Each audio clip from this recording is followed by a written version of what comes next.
Halo semuanya, perkenalkan nama saya Nironi Wijaya. Saya perawat di ruangan HCU atau ICU ya. Pada hari ini saya akan memperkenalkan ventilator pada teman-teman semua. Nah, apa yang akan saya bahas di sini adalah yang pertama alatnya apa aja yang akan digunakan di ventilator itu. Ya, itu aja dulu ya, teman-teman. Minimal teman-teman tahu dan mengenal alat yang akan dipasang di ventilator ini. Oke? Dan yang pertama, ventilator ini mereknya Hamilton C1.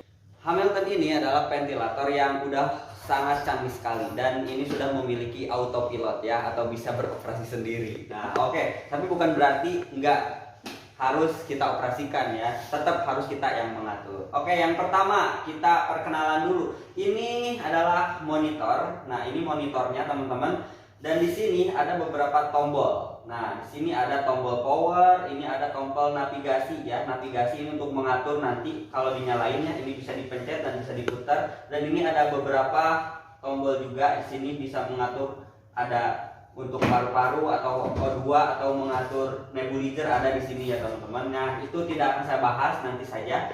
Sekarang kita perkenalkan di sampingnya teman-teman. Di sini ada flap membran. Nah, ini tuh membrannya bisa dibuka teman-teman, kayak gini bentuknya. Warnanya ini untuk yang dewasa atau adult ya, atau geriatrik kalau nggak salah. Nah, ini tuh bisa disterilkan ya teman-teman. Ini bisa dibuka, ada membran kayak gini, karet kayak karet sini. Nah, ini karetnya nanti bisa dibuka dan disterilkan ya.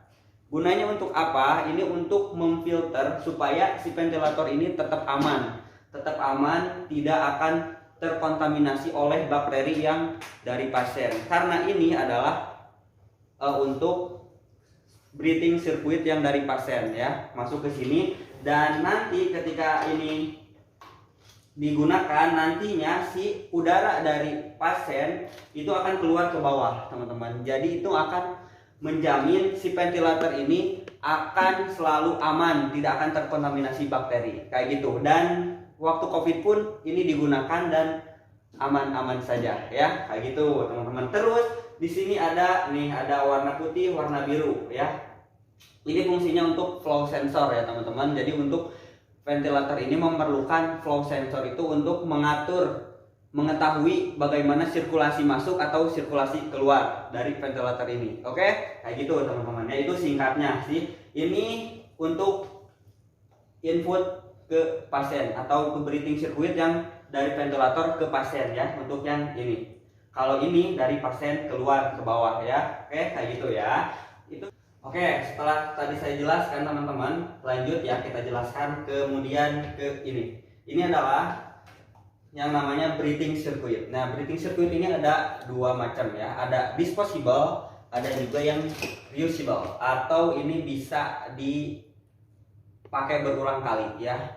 Yang reuse ini bisa dipakai berulang kali, bisa berkali-kali, yang penting masih bagus, atau harus disterilisasi terlebih dahulu. Namun untuk yang disposable ini cuma satu selangnya kayak gini, tapi di dalam ada selang lagi yang warna biru. Ini hanya untuk satu kali pakai saja. Setelah dipakai ke pasien ini harus langsung dibuang ya teman-teman, kayak gitu. Dan di sini ada juga ini yang tadi aku katakan atau aku jelasin, ini yang buat untuk flow sensor. Ini flow sensor ya teman-teman, dan flow sensor ini nantinya akan terhubung ke breathing circuit ya teman-teman, kayak gini. Nah, seperti ini. Dan ini tuh bisa digunakan untuk kalibrasi ya, untuk kalibrasi kebocoran ini, dan kalibrasi juga untuk flow sensornya supaya bisa mengetahui tekanan masuk atau tekanan keluar dari ventilator atau dari pasien. Kayak gitulah singkatnya ya teman-teman. Itu flow sensor. Nah, kemudian ini ada tes lang. Ini tes lang ya. Ini pura-puranya paru-paru pasien ya. Tentunya untuk tes si keakuratan ventilator ini bisa digunakan atau tidak, kayak gitu ya. Itu singkatnya teman-teman. Lanjut ke sebelah sini. Dan di sini ada selang nih teman-teman. Ini selang ini adalah yang akan disambungkan ke oksigen sentral teman-teman. Nah, karena sebenarnya tidak menggunakan oksigen ini juga bisa ventilator ini dikoneksikan, namun lebih bagusnya harus selalu tersambung ke oksigen, kayak gitu teman-teman ya. Terus ini ada colokan ya, ini untuk colok ke listrik. Dan ventilator ini juga bisa digunakan tanpa listrik ya teman-teman, dan ini bisa bertahan kurang lebih 3 jam paling lama ya. Kayak gitu. Oke, ada yang ditanyakan? Sudah ya. Lanjut, selanjutnya saya akan memperkenalkan lagi ada beberapa item yang ada di ventilator ini. Yang ini itu namanya chamber.